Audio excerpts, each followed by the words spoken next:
আজকে ইফতারিতে ডিম চপ বানিয়েছিলাম। তো এভাবে ডিম চপ বানালে কিন্তু খেতে অসম্ভব মজার লাগে।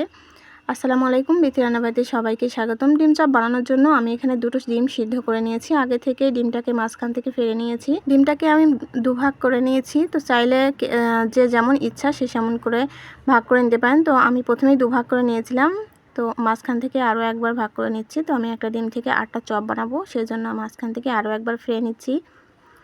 ডিমটাকে এভাবে 4 ভাগ করে নিয়েছি। এখন আমি এদিকে একটা আলু ম্যাশ করে রেখেছিলাম, বড় সাইজের আলু। সেই আলুটাকে আগে থেকে ম্যাশ করে রেখে এখন ডিমটাকে ভিতরে দিয়ে সুন্দরভাবে এরকম মুড়িয়ে দিয়েছি। তো এভাবেই আমি সবগুলো ডিম চপগুলো কিন্তু বানিয়ে নিয়েছি। তো দেখতে পাচ্ছেন আমি সবগুলো কিন্তু একইভাবে বানিয়ে নিচ্ছি। তো এভাবে সমস্ত ডিম চপগুলো আমি বানিয়ে নিয়েছি। এখন এটাকে আমি ব্যাটারে চুবিয়ে তারপরে আমি আগে থেকে তেল গরম করে রেখেছিলাম, তেলের মধ্যে ছেড়ে দিচ্ছি। তো এগুলোকে আমি একটা ব্যাটারে চুবিয়েছি, আর ব্যাটারটা আমি তৈরি করেছি, বেসন দিয়েছি, চালের গুঁড়া দিয়েছি, তার সাথে দিয়েছি কর্নফ্লাওয়ার। আর এর সঙ্গে আমি আরও অ্যাড করেছি, এখানে হলুদের গুঁড়া দিয়েছি, লাল মরিচের গুঁড়া দিয়েছি, স্বাদমতো লবণ ব্যবহার করেছি, সামান্য একটু তেল ব্যবহার করেছি। তেলটা দিলে খুবই ভালো হয়। এর মধ্যে যে তেলটা চুষে নেয় সেই তেলটা অবশিষ্ট থাকে না ভাজার পরে। তো এই জন্য আমি তেলটা ব্যবহার করেছি। তো সবগুলো একটা সাইড হয়ে গেছে, এখন আমি উল্টে দিচ্ছি। অপর সাইডটা অবশ্যই মিডিয়াম টু লো হিটে ভেজে নিতে হবে।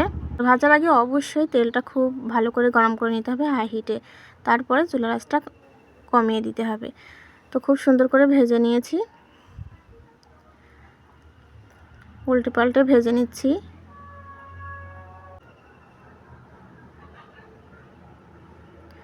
কালারটা কিন্তু অনেক সুন্দর এসেছে, দেখতে পাচ্ছেন। তো এইভাবে বানালে ডিম চপগুলো খেতে অসম্ভব মজার হয়। তো এর মধ্যে যে কটা হয়ে গেছে সেগুলোকে আমি উঠিয়ে নিচ্ছি একে একে।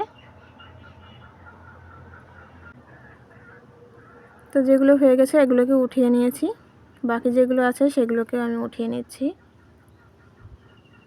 একইভাবে সব ডিম চপগুলো আমি একইভাবে ভেজে নিয়েছি। তো তৈরি হয়ে গেল আমার ডিম চপ। একটা ডিম চপ আমি কেটে আপনাদের সঙ্গে শেয়ার করছি, ভিতরটা কতটা সুন্দর হয়েছে সেটা আপনাদের সঙ্গে কেটে শেয়ার করছি। তো দেখতে পাচ্ছেন অনেক সুন্দর হয়েছে, আর খেতে হবে অসম্ভব মজার। তো এই রমজানে কে কে এভাবে ডিম চপ বানান অবশ্যই আমার সঙ্গে শেয়ার করবেন। আমি তো এভাবে বানিয়ে নিলাম। আজ এ পর্যন্তই। সবাই ভালো থাকবেন, সুস্থ থাকবেন, আর নতুন নতুন রেসিপি পেতে অবশ্যই পেজটাতে ফলো দিয়ে রাখবেন। আর আমার ইউটিউব চ্যানেলটাতে সাবস্ক্রাইব করে পাশে থাকা বেল আইকনটা অবশ্যই প্রেস করে দেবেন। আজ এ পর্যন্তই। আল্লাহ হাফেজ।